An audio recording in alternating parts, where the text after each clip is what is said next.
So as I said, after the abortion, I was mainly concerned about Katie, because she said that she was suicidal, and I was really scared that she would kill herself, and I thought that would like really, really destroy me and really be a lot for me to bear, like too much for me to bear. So I was driving by her place like every day to make sure her car, if she went to work, I would drive to see if she drove to work.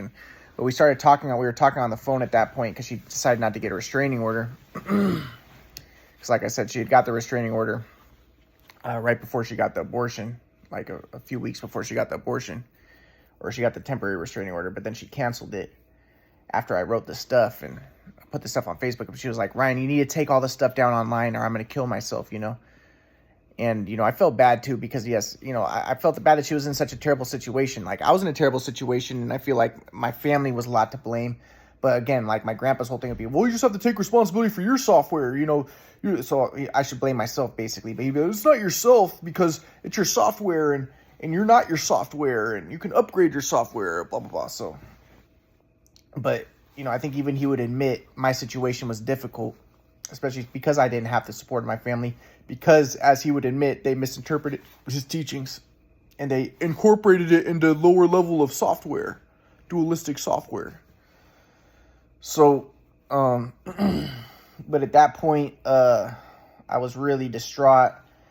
But, like I said, Katie ended up getting me a job pretty much because this is the interesting thing was my mom before, like I said, my mom once tried to get me a job, but she tried to get me a job in a warehouse at night. And I was like, Mom, I'm a normal person. I don't need to be in a warehouse at night. She's like, you're not normal. You're schizophrenic. You can't work a regular job. You're going to scare everybody. She thinks that I walk around. Because again, she hasn't.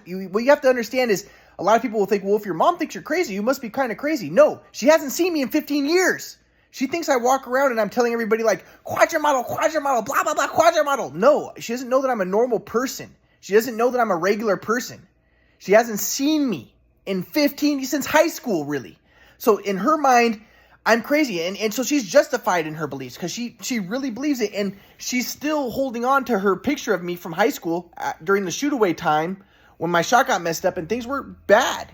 There was a lot of chaos. But like I said, it would have never happened if it wasn't for the shoot away machine. It's not because of something wrong with me. So, but Katie ended up giving me this thing called Indeed where you can get jobs. And I ended up getting a job as a behavioral therapist, like I said. And then, I think Katie wanted me to get a job working in like Pizza Hut or like her ex, like her baby daddy.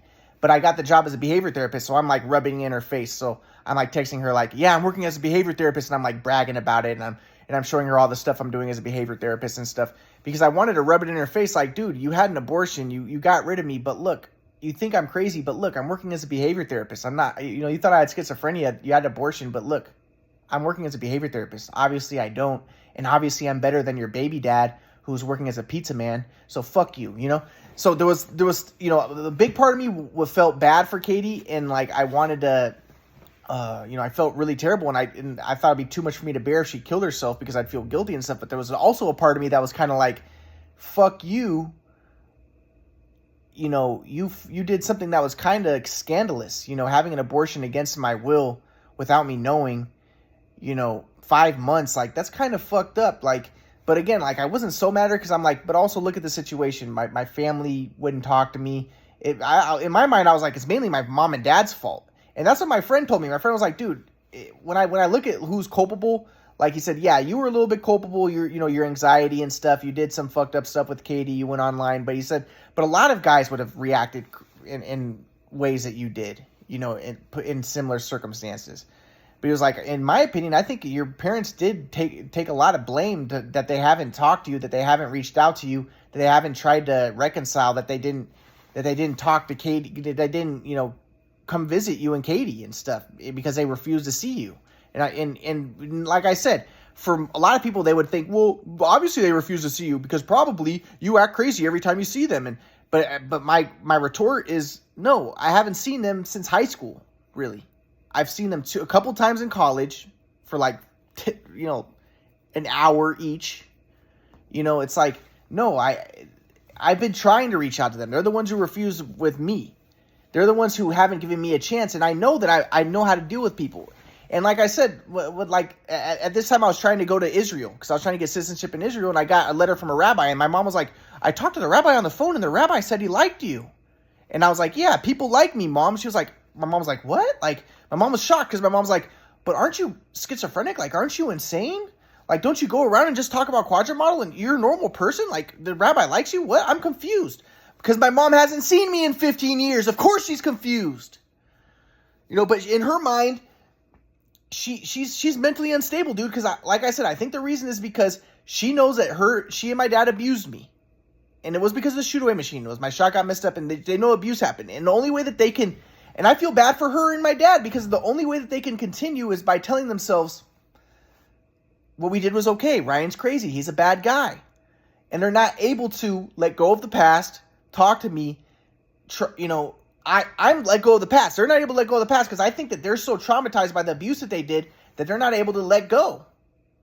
And consider that I might not be a bad person that deserved the abuse, and maybe they should talk to me and see me and maybe help me out and support me a little bit. I discovered a theory of everything. I would have done big with the basketball and the rap music. They could still support me with that. There's a lot of things they could support me with. I have a lot of potential. I did huge stuff. But the fact that they, but so at this point, when I started working as a behavior therapist, I'm also rubbing it in my mom's face. So I'm like, look, Mom, I'm working as a behavior therapist, blah, blah, blah, right? My mom was like, and I was like, do you still think I'm schizophrenic? I was texting my mom because, like I said, my mom barely ever talks to me. She has me blocked on the phone most of the time, but almost all the time. I only could talk in text messages. And my mom admitted to me. I got a hold of her at one point, and she admitted to me. She was like, okay, you're not schizophrenic. You're working as a behavior therapist. Obviously, you're not schizophrenic. I was wrong. My first time my mom admitted it in like 15 years, since high school, since college, my sophomore year of college when I started the Quadrant Model, when she thought I was schizophrenic. The first time she admitted it, that I wasn't schizophrenic. And she's like, but later she would go back to think I was schizophrenic because then I told her, I was like, okay, well, now that I'm working, my grandpa's whole thing was, well, Ryan, the reason your mom and dad won't talk to you is because you depend on them and they resent you because when you're dependent on someone, people resent you for it. So I was like, okay, well, now that I'm working, my mom and dad should talk to me. So I talked to my grandpa. I was like, can you encourage my mom and dad to talk to me? And my grandpa was like, yeah. My grandpa was like, yeah, I will. It's great that you're working as a behavior therapist. This is great. So I was like, okay, good. So, but then I talked to my mom, and my mom was like, Ryan, your dad and me it doesn't matter if you're working. We're still never going to talk to you. Because in her mind, she's justified. Because in her mind, she's thinking, look at all the terrible things you did in high school. Look at how terrible you were to your dad and me. No, it's because of the shoot away machine. Let's move on. Get over it. It's time to move on. And I should be the one who's holding a grudge. I'm the one who was abused. I'm the one who had the shoot away machine mess up my shot. I would have been huge with the basketball. I'm the one who was a victim. They're victims too. We're all victims of the situation. But I was a big time victim in the situation. And my grandpa, you take responsibility for your software. Okay, maybe I had to take a little bit of responsibility for little software issues. But if it wasn't for the shoot away machine, none of it would have happened. But the thing is, so my mom was like, no, we're never going to talk to you. So then I'm like, I'm talking to my grandpa. I'm like, well, Grandpa, can you please encourage my mom and dad to talk to me? And he's like, well, okay, I'm going to try. So he's trying. And then, but then I'm talking to my grandpa and we started studying again. But then when we're studying, we're reading this, we're studying, and I asked my grandpa, more about the flow, and I started to kind of understand the flow more because my grandpa was like, I was like, why, Grandpa, is it not good to be attached to money? Because my grandpa would say money's not bad, but it's bad to be attached to it. But there is no good or bad though, because everything is one, and there's just consequences, right? That's what my grandpa would teach. But he would be like, yes, there is no. And the reason why it's best not to be attached to anything is because if you're in the flow, if you're attached to anything, then you can't be spontaneous and you can't, be open to when you're in the flow. If you're attached to anything, then you can't be spontaneous because you have attachments. And the flow might tell you to do something, but if you're attached to something, then you can't be in the flow. So I'm like, okay, so I'm starting to understand more the flow at this point, which is very helpful. Because that's why it's very helpful that I'm talking to my grandpa and he's teaching me and I'm starting to learn more. So I'm like, okay. But then we're studying more, and I get a book about family alienation, and I started reading to my grandpa about how people get more cancer and they get more diseases and stuff when they're alienated from their families. And my grandpa was like, "Oh no, that's not true. It's not the being alienated. It's the stories people tell about their alienation." So again, my grandpa's a victim blamer. What he's basically trying to say is, well, the reason why you're alienated or people are alienated is because they have lower level software, so they become alienated. Their families alienate them. So he always wants to blame the victim. And that might be why they have more, cancer. And also, he's saying it's not the alienation that's a problem. It's the stories that you tell. So again, blaming the victim.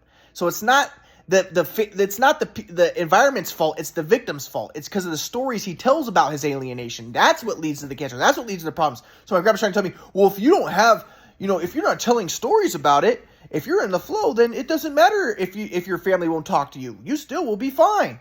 But I'm like, dude, it's even he admits though it would be helpful if my mom and dad would talk to me. And if I wasn't in this stupid situation, if I could have some support. I discovered theory of everything, but he didn't believe that. He probably, I don't know if he still does. I don't know if he believes it. I still don't think he does. He might have a better understanding of the quadrant model now, but I feel like he was so then I was like, Grandpa.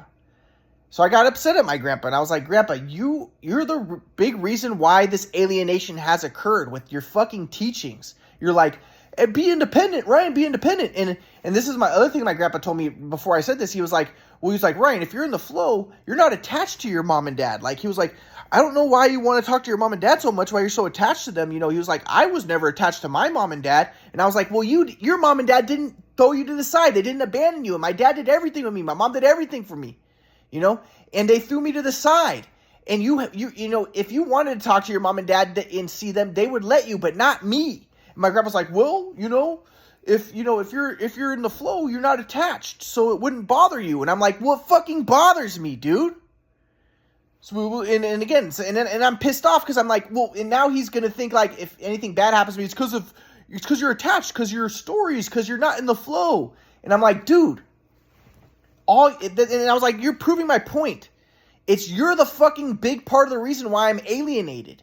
Because of your fucking teachings, your right wing, like, throw him to the side. He's the blame the victim, and putting it in the spiritual language. Well, you just need to be in the flow, independent. You be in the flow, and everything's one, and everything's just fine. You should accept that you're being thrown to the side and mistreated and stuff by your family.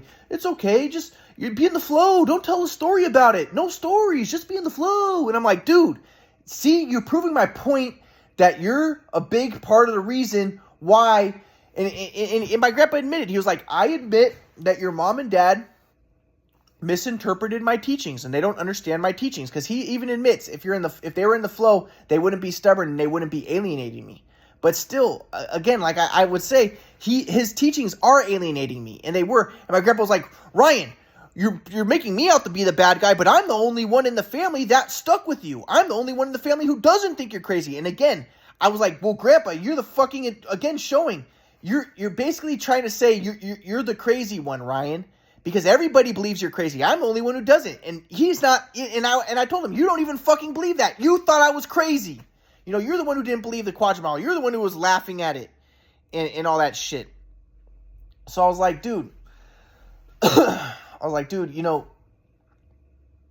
You basically are very, very much, you say that that you cast pearls of swine and they misinterpreted your teachings, but I was like, no, your teachings support the alienation and abuse and the mistreatment of the victim, and I'm the victim here, So I was like, Grandpa, you're the big, and my grandpa was like, well, I don't want to teach you anymore. I'm not going to teach you anymore. I don't want to deal with this, to be treated like this. You have too much resentment against me. I'm not going to teach you anymore. So he stopped teaching me. But again, at that point, I was still confused. I still didn't understand the flow, and I was still confused. So he stopped teaching me again. And I'll get to more of what happens next in the story in a little bit.